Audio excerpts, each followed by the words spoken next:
भजन गाए हैं। बाकी राजीव भैया के लिए बहुत सुंदर सा लाइन कहना चाहेंगे डॉक्टर साहब के लिए, और इनके लिए खास करके ये सोहर गीत है। उसके बाद में हम आप लोग को भोजपुरी सुनाएंगे।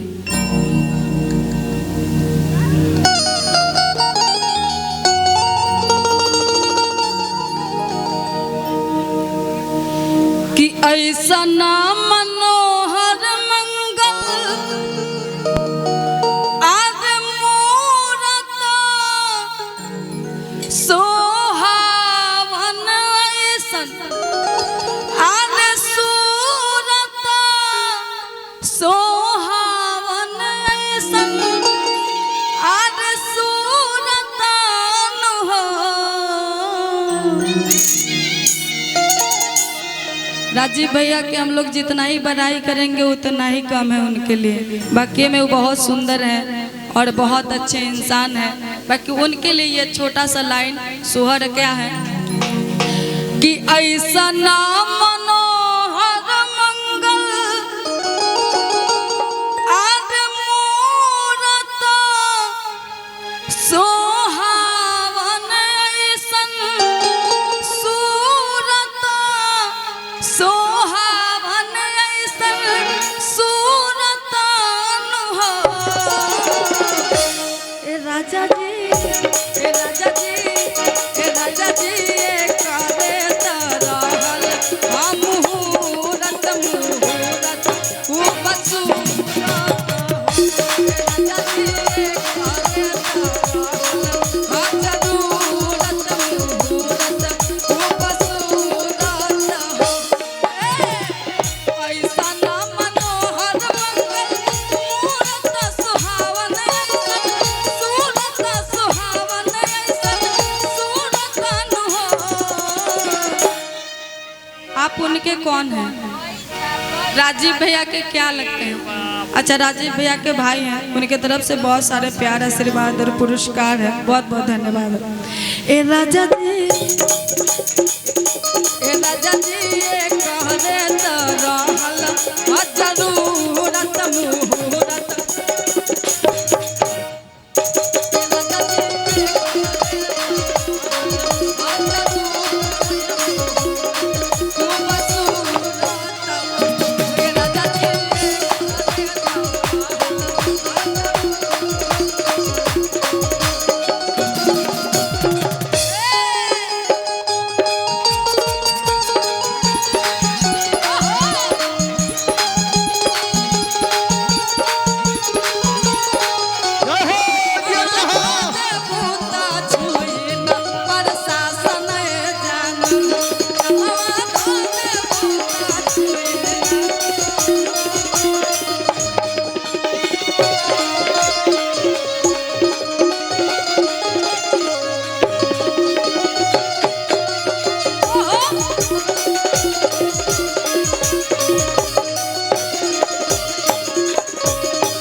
बबुआ हमार महाराज होई है राज राज होई है हो।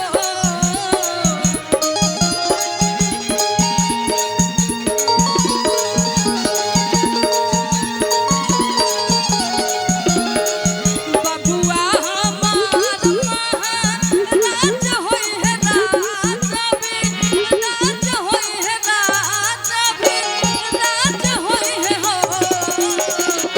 ए ललना ए ललना ए ललना धातु के हीरा फुफराज होई है सिरवा के ताज होई है। ए ललना धातु के हीरा फुफराज होई है सिरवा के ताज होई है।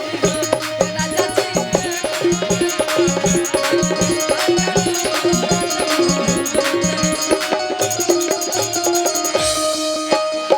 बहुत बहुत धन्यवाद। अच्छा, ये आपका हाथ में लाने का बहुत बहुत शौक है। इनके लिए एक बार जोरदार ताली बजा दीजिए। बहुत बहुत धन्यवाद। ओहो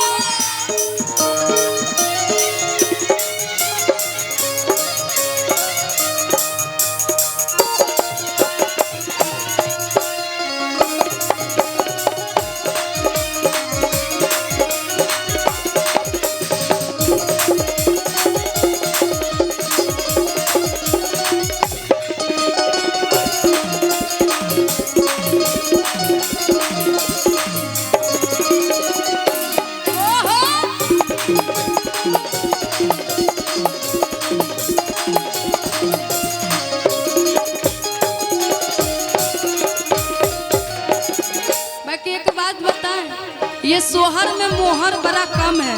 भाभी जी आपसे कह रहे हैं, बताइए आप बैठकर सुन रही हैं सिर्फ मुस्कुरा रहे हैं, ये गलत बात है। सोहर में पुरकस मोहर होना चाहिए। और हम लोग सोहर पे जाते हैं ना, चाहे जनेऊ पे जाते हैं तो खुल कर मांगते हैं, उसमें नहीं शर्माते हैं। क्यों? हर जगह तो स्टेज शो में जाते हैं, मोटा ले लेते हैं तो वहाँ से गाकर चले आते हैं, बाकी सोहर में आते हैं तो नहीं बकसते हैं। इसलिए राजीव भैया के लिए कहना क्या है, बबुआ हमार महाराज होई है, राज होई है हो।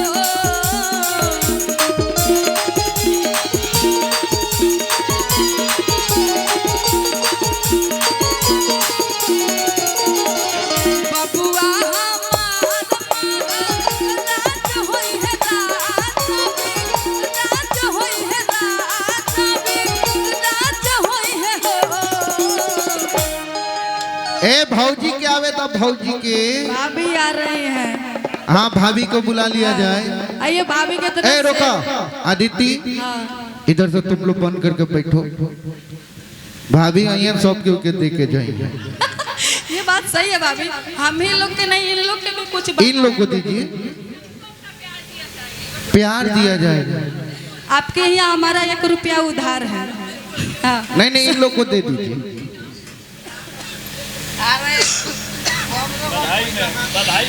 कि बबुआ हमार महाराज होई है,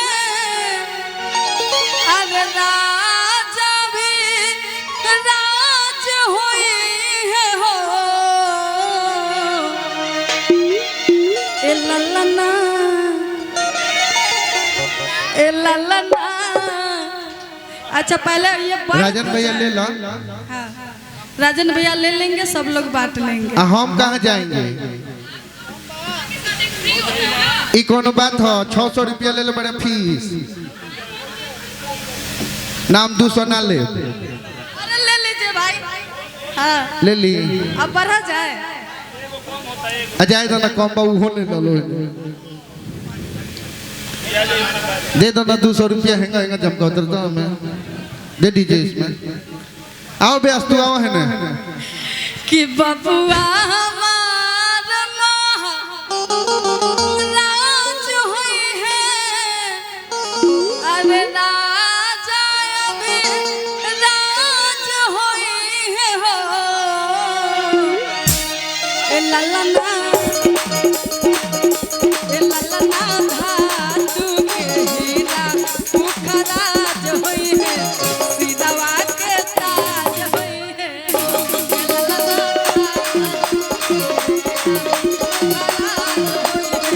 सिरवा के ताज होई है, मुखराज होई है, सिरवा के ताज होई है। नेताजी ऐसा सलाम। नाम मनोहर।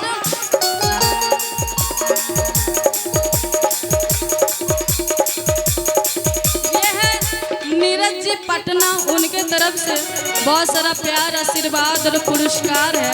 बहुत बहुत धन्यवाद नीरज जी आपको।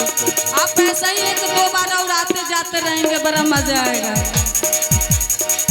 ऐसा नाम मनोहर मंगल मूरत सुहावन, ऐसन सूरत सुहावन, ऐसन सूरत हो।